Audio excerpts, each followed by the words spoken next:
যেদিকে ওরা উঠেছে সেদিকে জঙ্গল ছাড়া আর কিছুই দেখা যায় না। কিন্তু আমি একা যেতে পারবো না। কাঠ আমি কেটে দেবো, তবে কাঠ বয়ে আনার জন্য আমার সঙ্গে কাউকে যেতে হবে। কাঠ কাটতে যে এত কষ্ট হবে তা তো আগে বুঝতে পারিনি।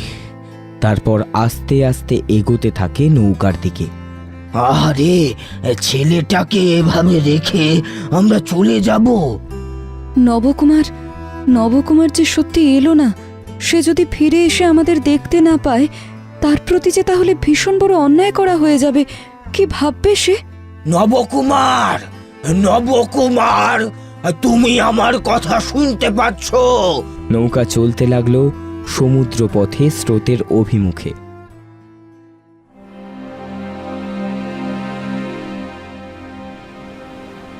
এইখানেই তো নৌকো ছিল, কিন্তু গেল কোথায়? আমি তো কাঠ নিয়ে এলাম, অথচ নৌকা নেই। নৌকোর যাত্রীরাও কেউ এখানে নেই। তাহলে ব্যাপারটা কি হলো? নবকুমার বালির ওপর হাত পা ছড়িয়ে বসে পড়ল। সে ভীষণ ক্লান্ত। এদিকে ওদিকে কোথাও কিচ্ছু নেই। তার মনের ভেতর থেকে কেউ যেন বলে উঠল, নবকুমার, তোমায় রেখে ওরা চলে গেছে। ওরা আর এখানে ফিরবে না। এই একা দ্বীপে ওরা তোমায় রেখে গিয়েছে। না, এটা তো হতেই পারে না। আমায় ছেড়ে চলে যাবে কেন? আমি ওদের জন্য কাঠ আনতে গেছি, আর ওরা আমায় ছেড়ে চলে যাবে না। ওই বৃদ্ধ লোকটি তো আমায় ছেড়ে যেতেই পারে না। ওরা তোমায় ছেড়ে চলে গেছে, আমার কথা বিশ্বাস করো। নবকুমার এদিকে ওদিকে অনেকক্ষণ ঘুরে বেড়ালো। বড্ড খিদে পেয়েছিল তার, সঙ্গে তার মন কেমন যেন হয়ে এসেছিল।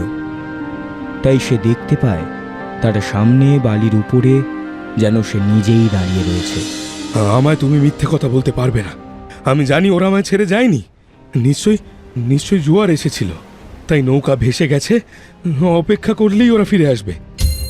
আকাশের দিকে তাকিয়ে দেখো, সূর্য একটু পরেই ডুবতে শুরু করবে।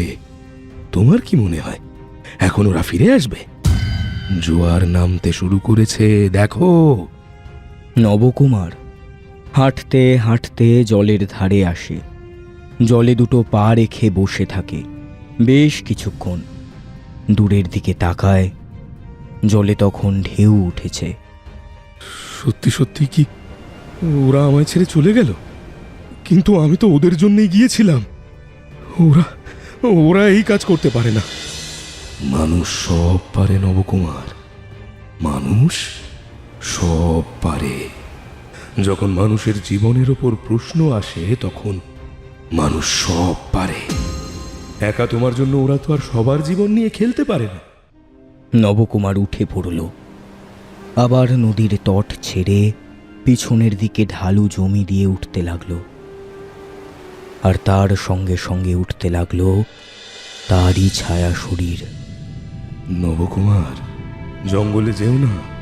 জঙ্গলে কিন্তু বাঘ আছে, তাছাড়া অনেক হিংস্র জন্তু আছে। রাতের বেলা ওরা তোমায় ছাড়বে না। ওই দেখো জোয়ার কমতে শুরু করেছে। এবার নিশ্চয়ই ওরা ফিরে আসবে।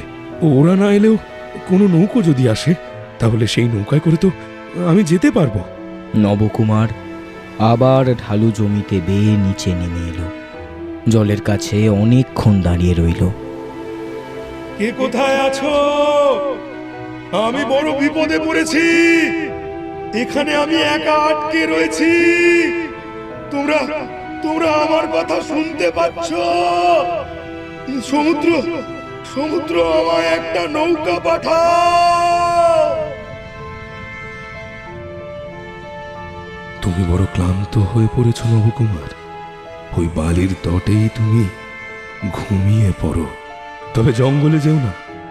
নবকুমার এবার কিন্তু ছায়া শরীরের কথা অস্বীকার করল না। বালির তটে শুয়ে পড়ল।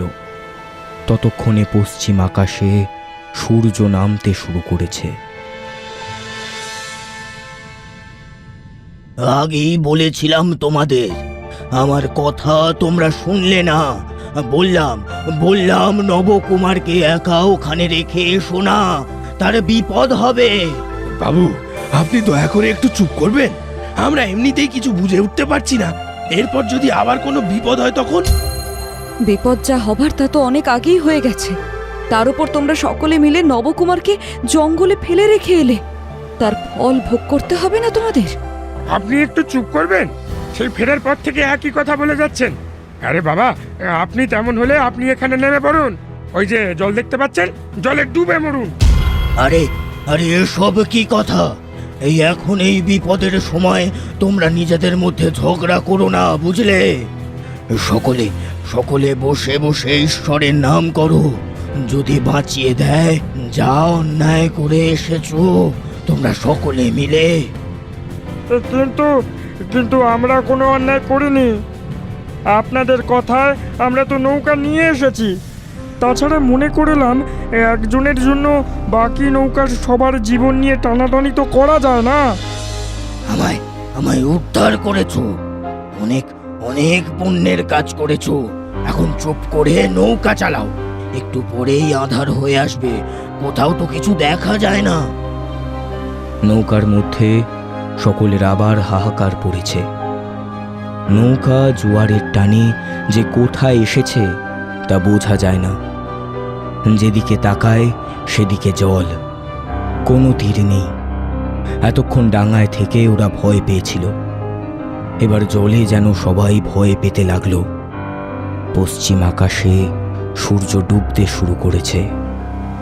আকাশের দিকে তাকিয়ে দেখো, আকাশের কোণে কেমন কালো মেঘ জমেছে।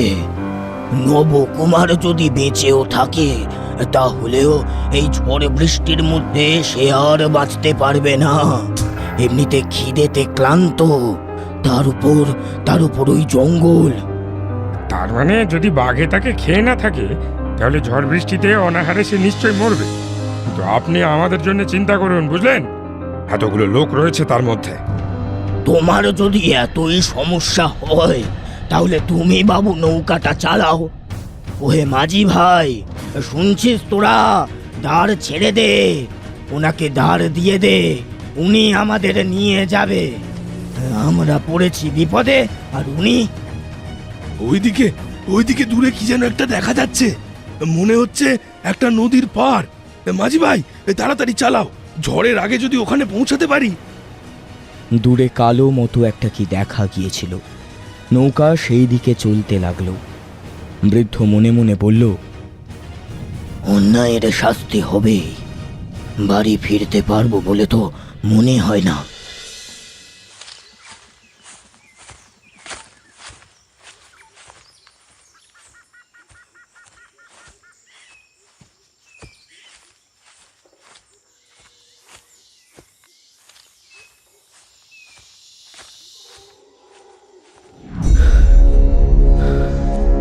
এই জঙ্গল দেখে তো মনে হচ্ছে এই জঙ্গলের কোনো শেষ নেই। কোথায় যাব, কি খাবো, কিছুই তো বুঝতে পারছি না। তোমায় আগেই এই জঙ্গলে ঢুকতে বারণ করেছিলাম নবকুমার, আমার কথা শুনলে না। এবার দেখো দেখো, ওই সামনের দিকে বড় একটা গাছ আছে, সেই গাছে ফল রয়েছে। নবকুমার সামনের দিকে তাকিয়ে দেখে সত্যি সত্যি গাছের কয়েকটা ফল রয়েছে, কিন্তু সেই গাছ বড় উঁচু, সেই ফল পেরে আনা যায় না। এত উঁচু গাছ, এই গাছের ফল আমি পেরে খাবো কি করে? তুমি যদি আমার সঙ্গে থাকো, তাহলে আমায় সাহায্য করো। নাকি খিদে তেষ্টায় আমায় মারতে চাও? তোমায় মারার ইচ্ছা হলে তাহলে তো আগেই করতে পারতাম। তুমি যখন বালির কাছে ঘুমিয়েছিলে, তখন তোমায় যে আমি পাহারা দিচ্ছিলাম, আমি যে তুমি ছাড়া অন্য কিছু না, তা কি এখনো বুঝতে পারলে না? তাহলে এবার কি করি বলো তো? সঙ্গীরা আমায় ছেড়ে চলে গেল। খিদে তেষ্টা, তাছাড়া হিংস্র জন্তুদের হাতে মারা যাওয়ার ভয়। মাথার ভেতরটা কেমন করছে, দুটো পা ব্যথা হয়ে গেছে, আমি আর চলতে পারছি না। আমি এইখানে বসলাম। গাছের তলায় নবকুমার বসে পড়ল। তারপর কখন যেন ঘুমিয়ে পড়ল।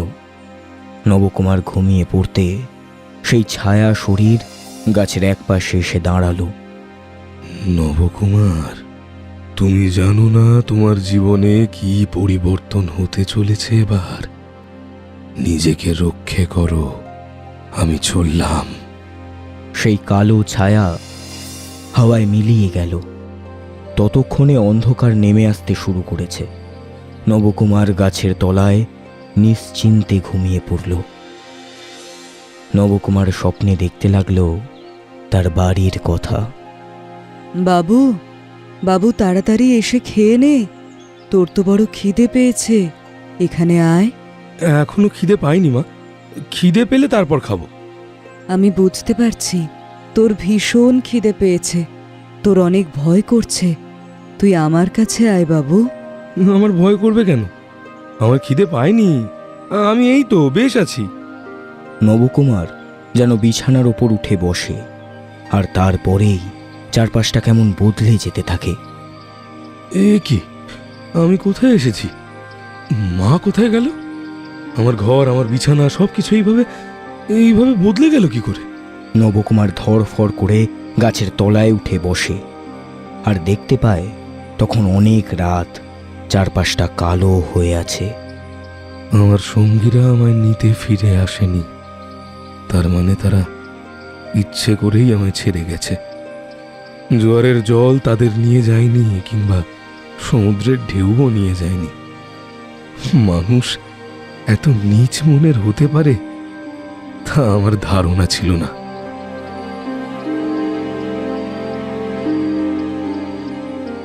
নবকুমার হাঁটতে লাগলো জঙ্গলের ভেতরের দিকে।